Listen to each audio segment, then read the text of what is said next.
afternoon. Welcome to EduSat Network. Friend, as you know, we are having discussion on understanding research process and practices. So far we have discussed the theoretical part of research methodology. Today we are going to discuss very important aspects of the research. That is the practical aspect, application part. What essential elements that is needed to be kept in any research or need to be need to know, a student need to know before writing any proposal or something. So the precise topic of discussion is essential of the research plan. And for discussion on this very topic, we have in the studio Dr. Pradeep Nayyar. He teaches journalism and mass communication at AJK Mass Communication Research Center, Jamia Millia Islamia University, and is also course coordinator of the doctoral program PhD and PG program in the development communication. So I hope his knowledge and experience will help us to understand this topic in a new perspective. So on your behalf, I welcome Dr. Nayyar for the EduSat lecture. Welcome, sir. Yeah, good afternoon, all of you.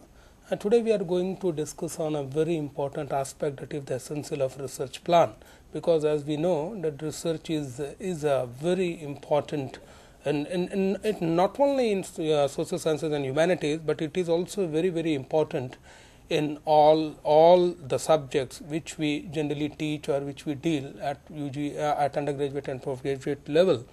So in any research plan, the most important part is that how to get the research questions focused. So working with a well defined research question will allow you to remain focused throughout the research process. So in any research proposal, the first thing on which we discuss is a research question or a research problem on which we are going to execute the whole research study. There are some guidelines or some pointers, that is keep the question clear, simple and specific. Then generally what we advise or what we suggest to our research scholars, that is you generally select a question which comes from your own experiences. It means you select a research problem or a select topic from practical life situations. Then select a question that may identify the need or gap in existing knowledge. And for this, you should consult with your colleagues and you should go through some literature review some good literatures, some previous research in the same area to help to focus the question. Then there are some pointers for writing a research proposals. Kindly you just go through the slide. Number one, you need to connect your proposal with the interest and priorities of the funding agency. And then be very concise and very comprehensive, and you should also ensure that the organization of the proposal is clear. Then you make the proposal easy to skim. Easy to skim means you highlight the important points rather than discussing on all the aspects. You try to discuss on only those aspects which seems to be important or which are important. Then you make keep the proposal in such a way that you should keep the transitions between the steps of the proposals smooth, and should also try to keep a coordination between each and every point in the proposal. Then as far as the language part is concerned, use direct language and simple sentences. Even if you are going to work on a technical subject, you avoid the jargons, because many times what happens, your proposal, because of a lot of technical jargons, the proposal seems very complex or very complicated. Then you should generally in a proposal, what is required is that you should convey a liveliness and enthusiasm in your proposal, and you outline the specific objectives of the research beside the general objectives. Many times what happens while planning our research, we focus more on the general objectives and we give very less scope to specific objectives, whereas specific objectives are the most required ones in a research plan. Then state your research questions carefully and concisely, and you demonstrate how your research is going to contribute to new knowledge, how it is going to address the gaps in existing knowledge. Now we are going to discuss on the key sections of a research proposal. Kindly go through the slide. The first important part in any research plan is the abstracts and summary. You have to give a very clear and logical summary of your proposal, typically not exceeding 250 words. Generally, we suggest that you discuss each and every element in your proposal, in the first part of your proposal, in the abstract part of your proposal, but keep in mind the word limit and don't go beyond 250 words. That's the ideal word limit. Then you may label the abstracts or the summary separately, or you can include it as the first paragraph of your introduction. It is something like if somebody is going through your proposal, it is not necessary that every time he should go through the complete proposal. Maybe while going through the summary or the abstracts, he will get an idea what kind of work you are going to execute. Then this section also helps to sell the research idea. It will summarize the objectives of the proposed research, the method which you will use, the target group or the population on which you are going to conduct the study, the relevance of the research to the mandate of the funding agency if the project is going to be funded by a donor or by a funding agency, and the benefits which we generally expect from the research. So this is the most important section of a research plan, where you are going to discuss all the major elements in brief, and you also have to keep the word limit at least not beyond 250 words.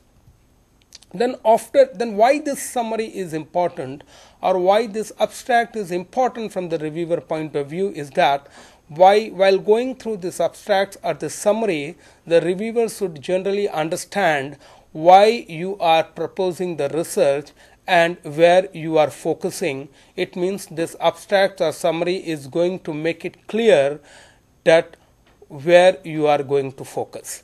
Then but the general logic is that you can only write an abstract after preparing the full proposal. It is something like that if you want to review a literature, or if you want to review a film, or you want to review a book, unless and until you go through the book or the film, you can't review it. The same is here. First of all, you need to develop a proposal, then you have to develop this abstract or summary part. Then now the second very important element in any research plan is the statement of need. Kindly go through the slide. The statement of need, it outlines the research problems, it explains why you require funding, and it also states the importance and timeliness of the research. This section may include statistics on the prevalence of a particular research problem on a prior needs assessment, and you could also consider a statement of support from the target group, or a brief outline of the extent or nature of the researcher's involvement with the target group or relevant agencies. Many times in your statement of need, you discuss why you are going to conduct this research, why this research is important, and on whom you are going to conduct the research, the people who are going to get affected by this research. Now, the third very important element in any research plan is the objectives, research questions, and hypothesis. This section of a research plan basically defines the purpose of the research, the objectives of the research, and what you are going to achieve as a research scholars, and the key questions which you are going to answer in your research study. Any research plan needs a very clear understanding of the research problem, not only from the researcher's point of view, but also from the reviewer's point of view. Then another very important element is the background and literature. This section basically deals with the existing information on the subject related to your topic. Basically, this section discusses on the similar studies which other people have conducted in your area. Generally, the scholars, before preparing a research plan, they review a lot of studies which have been conducted in their subject to know how the subject has been dealt by different people in different places. This section also informs, this section also explains a very in-depth understanding of the context under which we carry a research work. The purpose of the background section is to provide the reviewer the context within which the research proposal needs to be considered. Again, a lot of labor, a lot of hard work is required to prepare this part of a research plan, because you need to study a lot here, because unless and until you have a very clear understanding of your research problem, you can't be able to explain it in front of others. So basically, you have to convince to the reviewers who are going to review your research plan that you are aware about the relevant research and you are able to refer it in an appropriate manner. The typical discussions, including the descriptions of the previous research problems associated with collecting and analyzing data encountered previously, and the interpretations of previous findings, all this is going to be discussed here in this part of a research plan. This section is also going to help you to understand how a research problem is basically handled by researchers who are working in different places of the country and also in different part of the world. This section will also include a theoretical framework or premises for your study. You have to give a broad theoretical understanding under which people should understand the study. It is something where you will try to explain the context under which you are going to conduct your study. Then here you also have to limit the discussion to what is essential to the present research.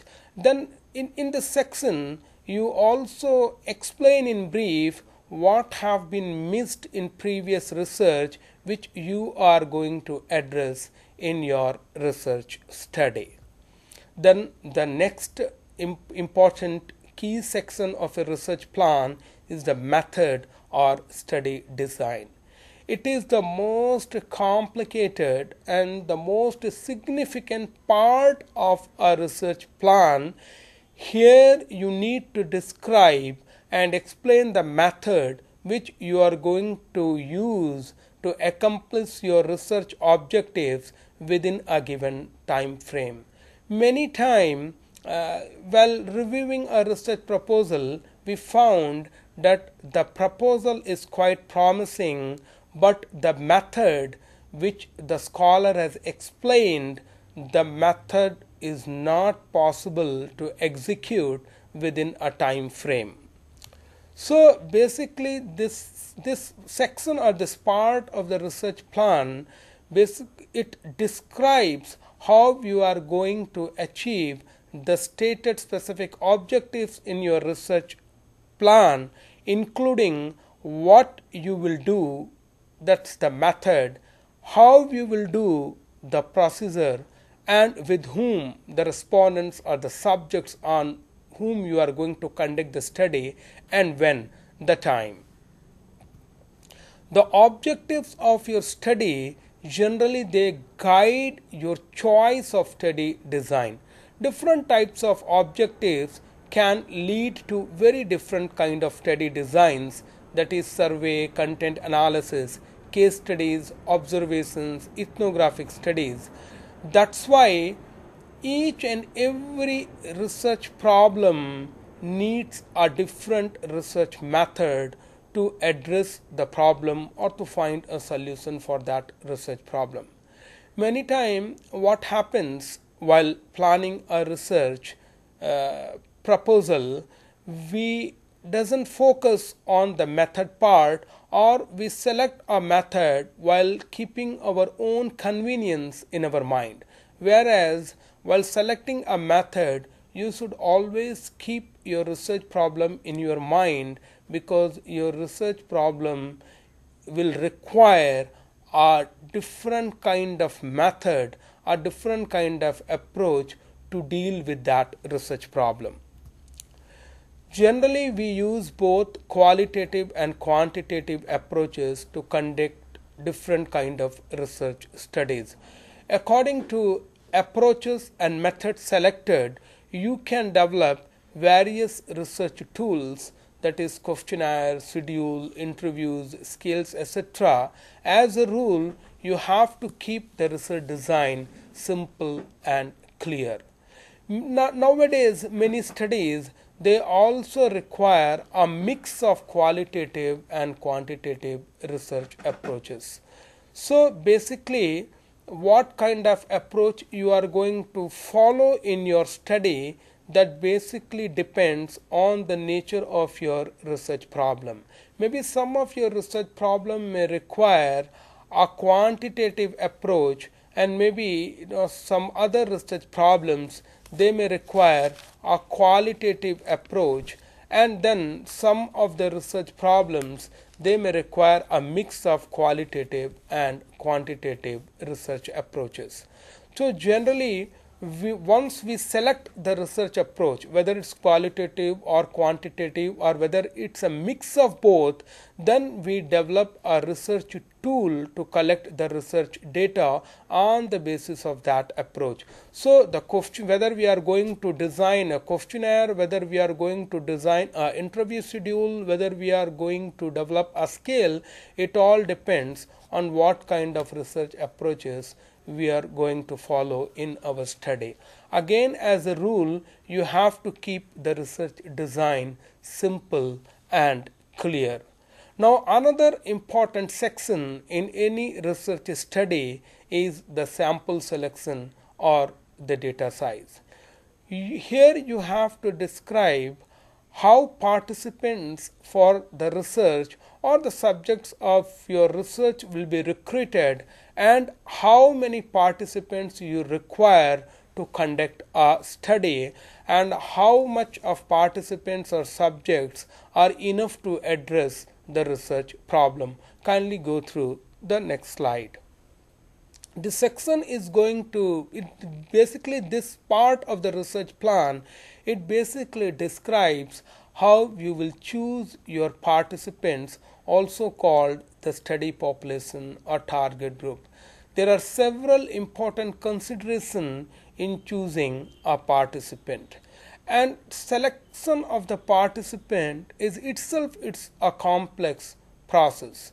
You need certain selection techniques or certain selection procedure to select your subject on whom you are going to conduct your research study. Now, the characteristics of the research participants. The participants should be chosen in a manner that will not bias the research results. You cannot select a research participant while keeping your own convenience in your mind. You have to describe in detail the character of the research participants who are going to participate in your research study. Then you also need to present a clear picture of who will participate, carefully outlining the criteria for inclusion in the research. Generally, what happens when we select a particular number of subjects for your study, then obviously we are going to exclude a number of other subjects. Now those whom we are going to exclude, they always require a proper justification. So not only the selection but also the rejection of subject is very important. You need a very clear logical approach about whom you are going to select and whom you are going to reject, and the number which you are going to select as your subjects of study, whether that number is going to represent the entire population or not. So for example, if you expect participants to go through a lengthy and complex questionnaire without any assistance, you may require age and literacy criteria for participants. Many times what happens while framing a questionnaire, we keep the questions so complex that it becomes almost impossible for the subjects or the participant to fill that questionnaire or to attempt the questionnaire. So the general suggestion is that while framing a questionnaire, you should also keep this in your mind, that if the questions are complex, you have to demonstrate the questions in front of the subjects with whom you are going to deal in your questionnaire. Now another very important aspect is the representativeness of your subject. How typical are the participants of the population to which results will be generalized? This is particularly important for research that describe the characteristics of some population or target group. Finally, you have to consider and demonstrate the availability of your sample. Representativeness is a very important issue because you are not going to conduct the study on your sample, but actually you are conducting your study on the universe or the population. Actually, this sample is going to represent the population. So while selecting a sample, you have to keep this in your mind, that your sample should be selected in such a way, you must select it in such a way that it should represent the universe as maximum as it can. So generally the rule is that before going for a major research study, you should conduct a pilot test, a small scale trial run of the research population, to show that your subjects are responsive to the research and they can also strengthen your research study.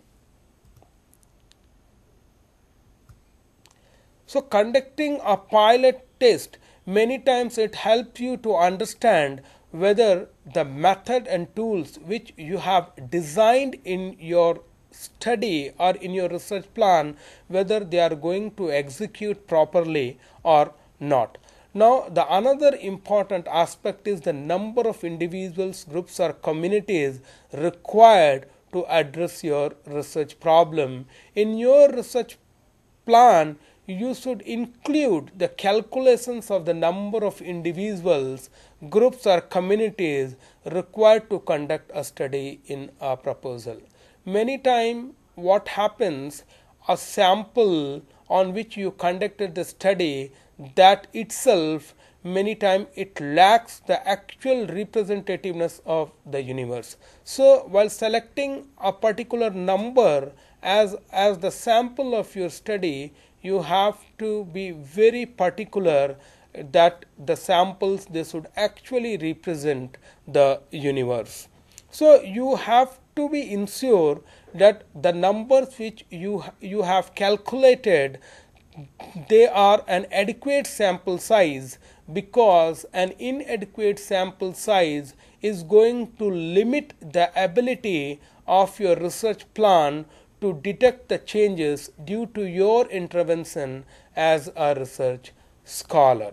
On the other hand, if you include more subjects than you need, then it can add unnecessary cost to your study. So the calculation of the number of the sample or the subjects which you are going to select for your study, they are very important. If you select less, then it is going to create a problem for your study, and if you calculate or if you concern more, that is also going to affect your study. So you have to keep the number exact. Then if you plan to use a random sample of participant, you must have to be clearly discuss the techniques of the selection, how you are going to select a particular number. Many times while conducting a research study, we forget to explain the logical process of selection, whereas that is important. Again, what we have discussed earlier, every time you need a logic to explain why you have rejected a particular number and why you have selected a particular number. Then the next key section in any research plan is the data measurement, how you are going to measure your data. Discuss here in this section of a research plan, you have to discuss about the data measurement techniques which you are going to use in your research study, including their validity and reliability. Here validity and reliability means whatever subjects you are going to select for your research study, they are valid, and whatever information you are getting from your subjects on which you are going to base your conclusion or your results, they are reliable sources of information. Here you need a certain kind of statistical tools to test the validity and reliability of your sample or your subject. Then again, this section of your research plan will also describes whether you are going to collect quantitative data or you are going to collect qualitative data or both, and how this data is going to fit in your research questions and the tools or the measurements which you are going to use to collect and evaluate the information. Many times when we follow a qualitative or a quantitative research approach, we also have to keep the nature of the data in our mind, because if you are going to collect a data which can be explained only in numbers, we need a certain kind of data collection techniques, and if we are going to collect a data which can be explained in a theoretical framework or within a conceptual framework, you need a different kind of approach or technique to collect that data.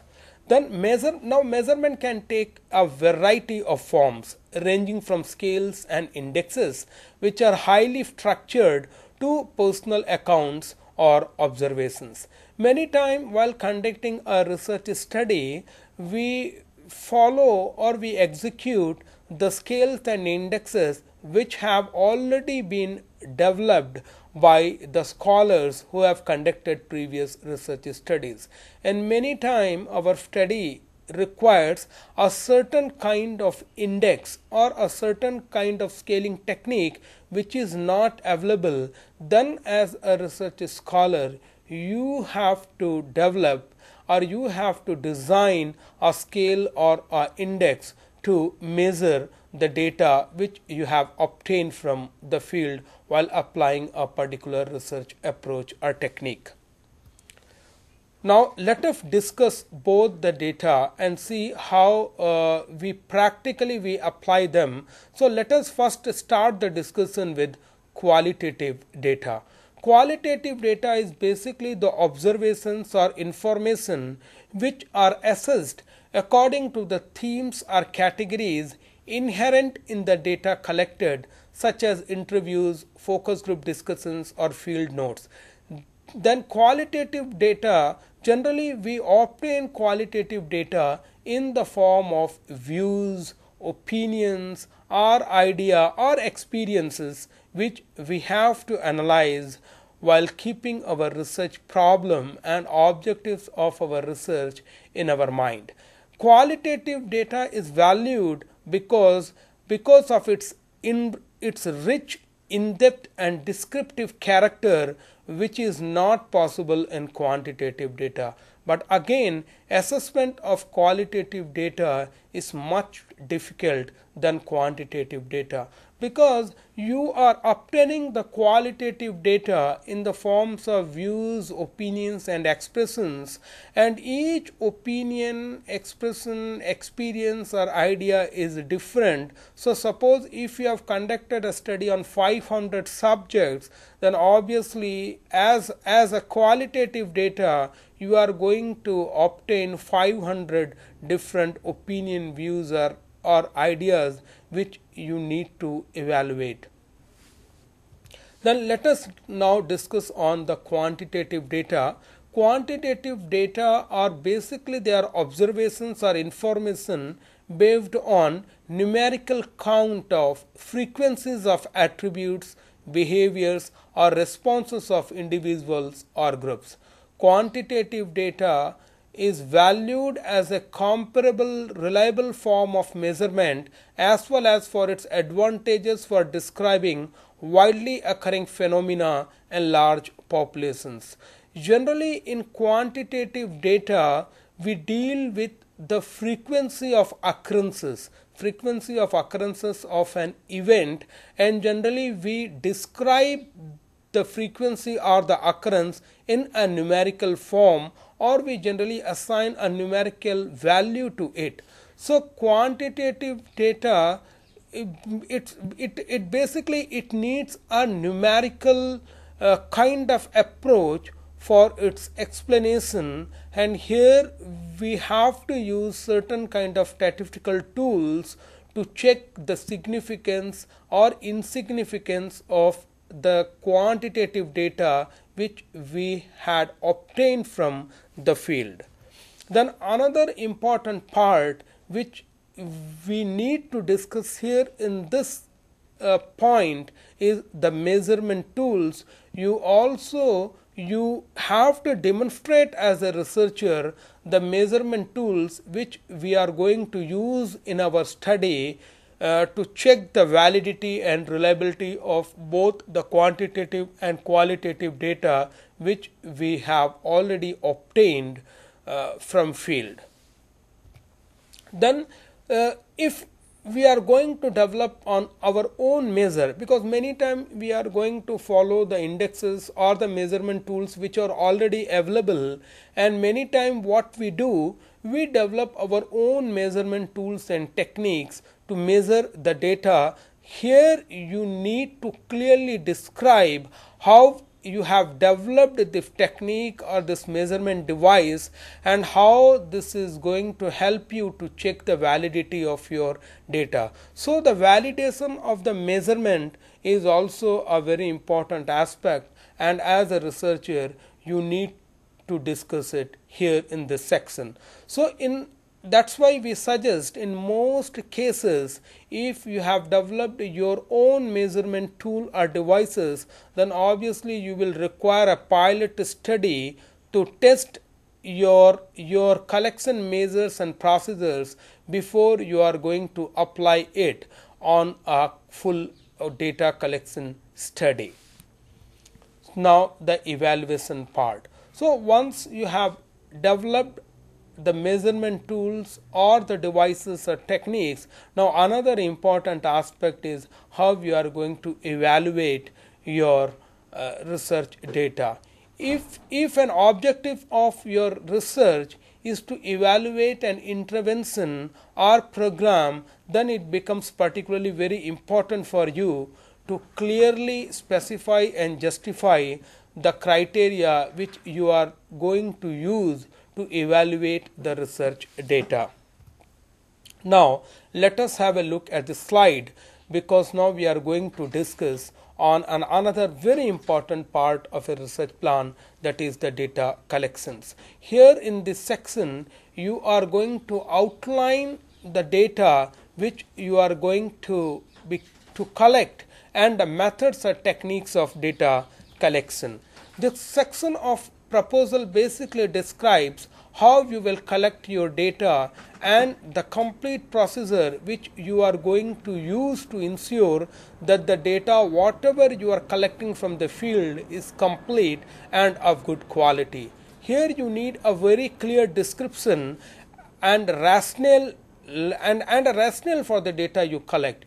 Here many times there is a chance to have the bias of researcher here in this process. So you have to very clearly and very logically you have to mention here that the data collection techniques and tools which you are going to use in your study, that is a rational technique, that's a rational method, and your personal biases are not going to get involved anywhere in this process.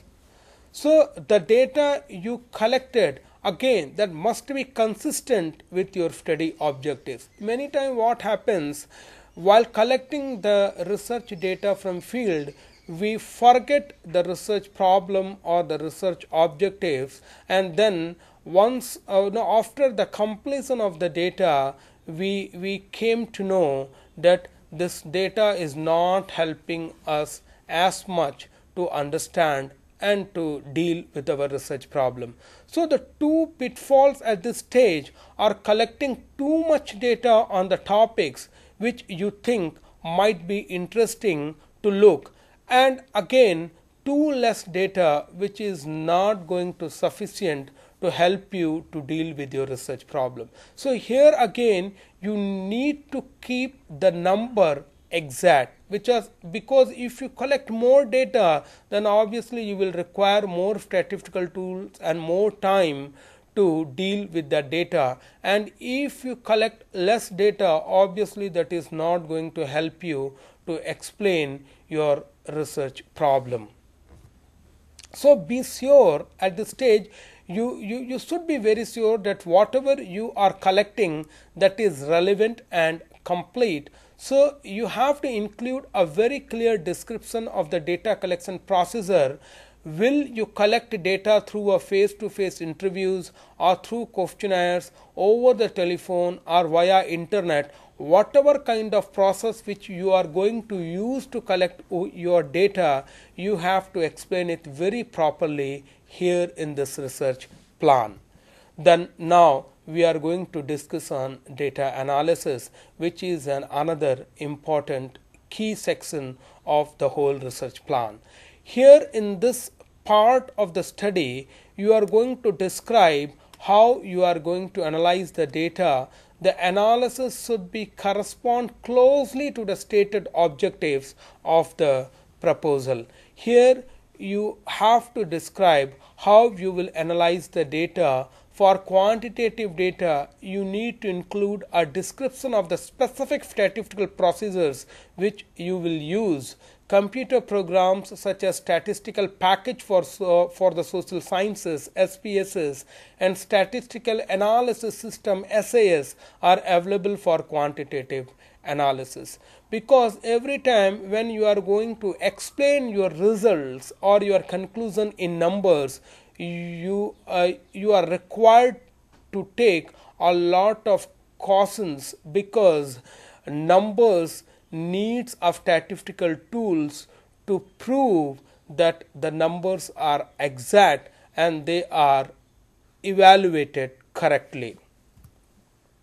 So nowadays because of this information and communication technology and the advances in computer software, a lot of statistical computer programs are available which we can use in our data analysis part. So kindly go through the slide. Here I am giving two links for you.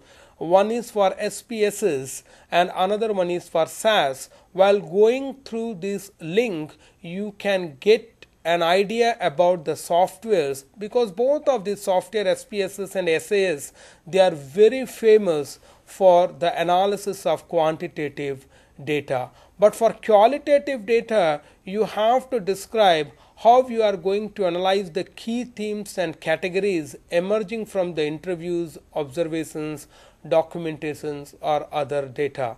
There are also computer software packages like the Ethnograph and NUDIST to help with qualitative data analysis, but again statistical packages, they can help you a lot to analyze the quantitative data, but in qualitative data the softwares are going to help you only 20-30%. Then the rest of 70-60% depends on your research ability and on your experience, how you are going to analyze the views, opinions, the experience, the thought which you have collected through a qualitative research approach. Now we are going to discuss some of the computer statistical softwares packages which are available in market. So let us start with SPSS, that is the statistical package or program for social sciences. This is one of the most popular statistical package or program which we are widely using in social sciences research. So SPSS for Windows basically provide you with a broad range of capabilities for the entire analytical process. With SPSS, you can generate decision making information quickly using powerful statistics. You can understand and effectively present your results with high quality tabular and graphical output, and you can also exchange your results with others using a variety of reporting methods including secure web publishing. And results from your data analysis are going to help you to make smarter decisions more quickly by uncovering the key facts, patterns and trends. We can use SPSS for Windows in a variety of areas including the survey and market research and direct marketing, in academia, in administrative research, human resources and resource planning, in medical, scientific, clinical and social science research, in planning and forecasting, in quality improvement, reporting and ad hoc decision making, and enterprise level analytic application development. Another important software which generally we use in social sciences, that is SAS, known as Statistical Analysis System. SAS or STAT software is an integral component of the SAS analytic platform, and it provides extensive statistical capabilities with tools for both specialized and enterprise-wide analytical needs. Ready to use procedure handle a wide range of statistical analysis, including the analysis of variance, the ANOVA test, regression, categorical data analysis, multivariate analysis, survival analysis, psychometric analysis, cluster analysis and non-parametric analysis.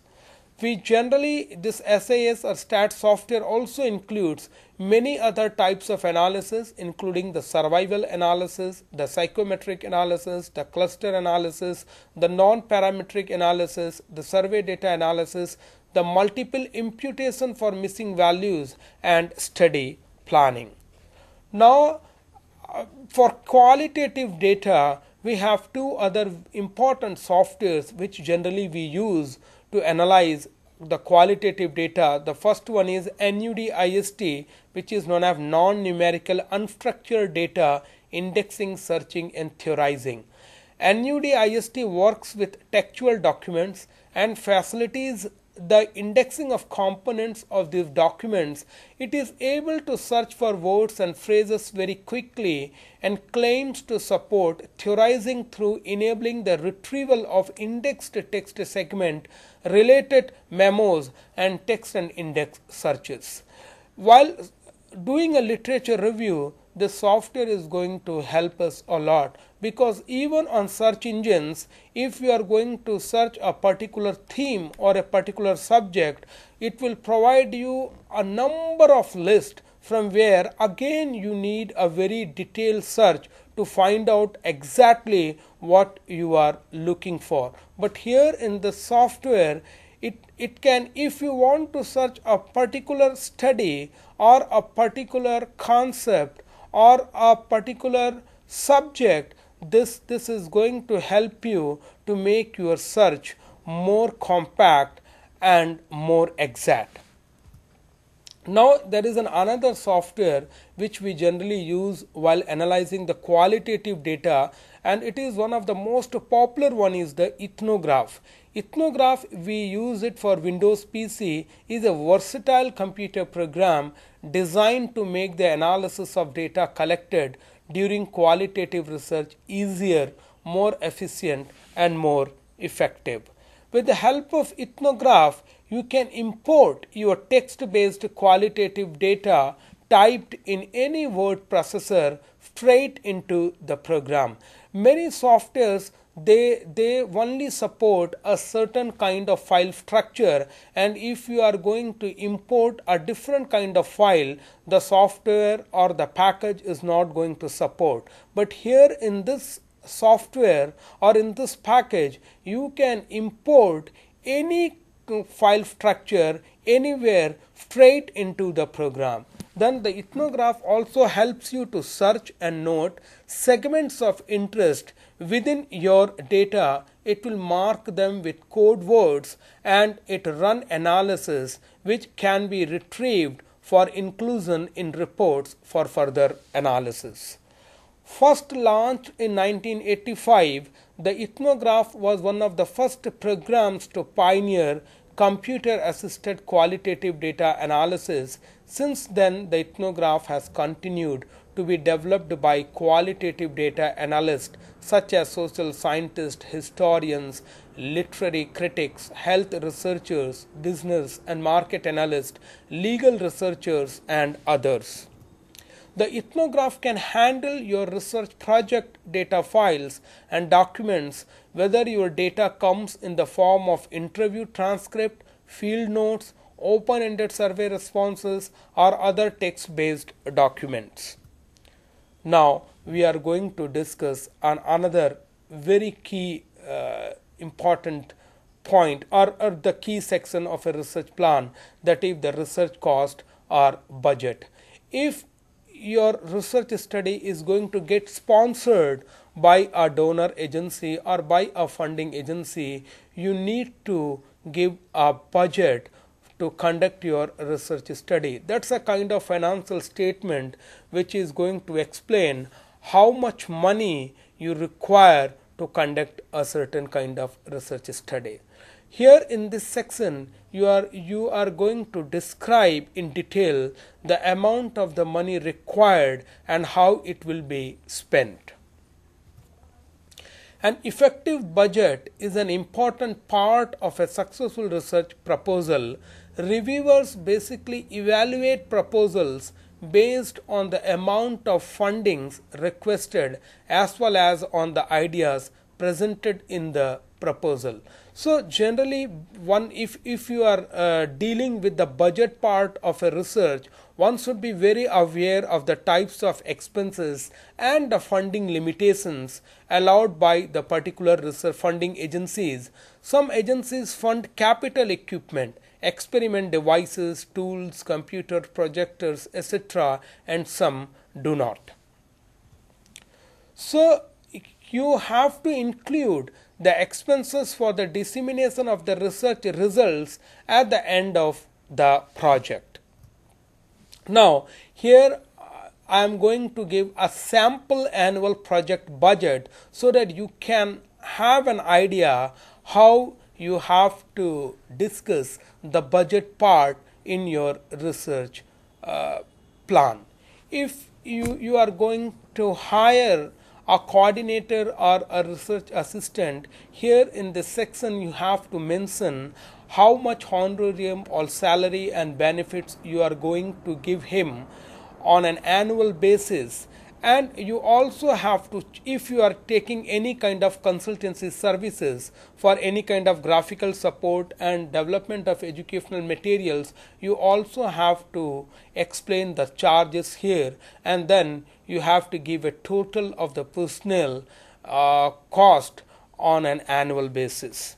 The another important section is the supplies and services. Here you have to give the routine office supplies, all the kind of stationeries which you are going to use in your research study, and then the cost per month, the cost related to photocopies, the cost related to postage and courier, the cost related to other expenses. You have to explain all the things here in this part. Then again, the printing of educational materials, because while conducting a research study you need to print a certain materials or certain tools. So you also have to mention the charges here, and then the telephone, fax and mobile charges per month on an annual basis. And if you are going to hire any kind of equipment, you also have to explain the equipment rental if here in this part, and then you have to give the total of the office supplies here in this part. Then again, each and every research study nowadays, because most of the research studies they are action based research, so obviously they need more and more field visit. So here in this section you have to give the complete descriptions of the travel cost which you are going to expense in 1 year, the local travel, then if you are going to attend any conference, any seminar or any workshop as a part of your research study, the cost which you are going to spend there, and then your lodging, then your fooding, and you have to give a total budget, the personnel, supplies and services plus travel. Now stretching the research budget, because generally what we advise, never sacrifice the quality of your research study for price. Then if as a reviewer or as a research agency, if you want to conduct certain kind of study, you see competitive bids, never take the low bid without examining the individual or the firm's credential. Even in many of our research study we hire manpower to conduct the field studies. So here the advice is that always you check the credential of the outsourcing of the outsource agency from where you are going to hire the manpower. Then you need to learn about the research questions and the budget appropriately. So don't conduct a survey when a focus group is more efficient. When looking only for facts, consider a poll over a survey. So every time when you are going to finalize a certain kind of research method or a certain kind of research techniques in your study, the suggestion is that kindly keep it in your mind what actually is required, only explain that. There is no need to explain the methods and techniques which you are not going to use in your research study. So never stop participating in the research experience, because all the good researchers are participant observers. Continually you need to seek informal data in the field. Now here I am going to discuss on some of the budget tips which are very important if we want to conduct a research for any corporate organizations, or even now in academic institutions we conduct research with the help of an external funding. So here you have to justify the budget in detail by showing the relationship of budget items to project activities. You have to make sure as a researcher that the amount whatever you are requesting that is actually required in the project. You have to organize the presentation of your budget according to the agency's requested format, because each and every agency they follow a different criteria, especially when the financial part of the research is concerned. So you have to ensure as a researcher, you also need to ensure that the budget is within the range of the funding available from the agency, and you also have to make sure your numbers add up, and you also have to show the contributions from the other sources or the cost sharing possibilities, because nowadays many research agencies, they request you that if you can get any other kind of financial assistance from any other institute or agency, kindly you should also look for that, because many times it becomes very difficult for a funding agency to sponsor the entire research study.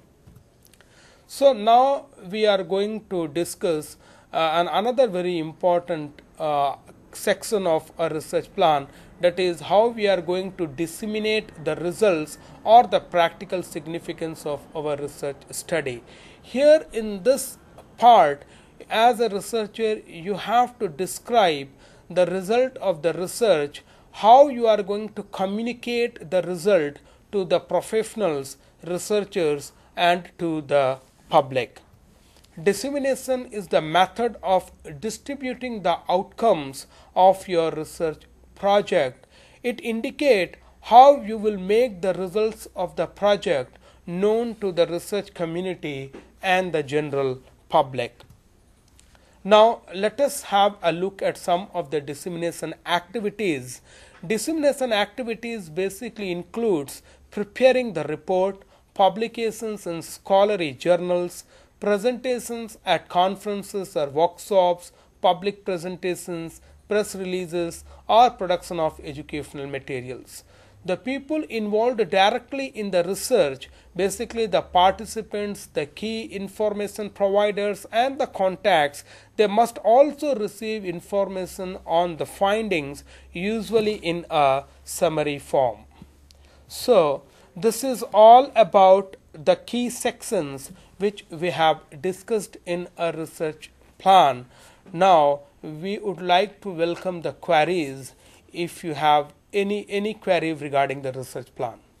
So, well friends, it's a well illustrated lecture, so and I know that you might be having many query, but we are not having that much time. We have only 2 minutes, so I would like to ask you the frequently question which is frequently asked. One is regarding the research design, and other is about the chapterization for PhD purposes. So briefly I would ask you to explain it so that the student will get to know what basically as far as the research design is concerned, in any research design you have to focus on the method which you are going to follow, because already in your problem definition part you have discussed enough the research problem. Here in this part, in especially in research design part, you have to very clearly explain how you are going to carry the research. So here the procedural protocol is important to explain.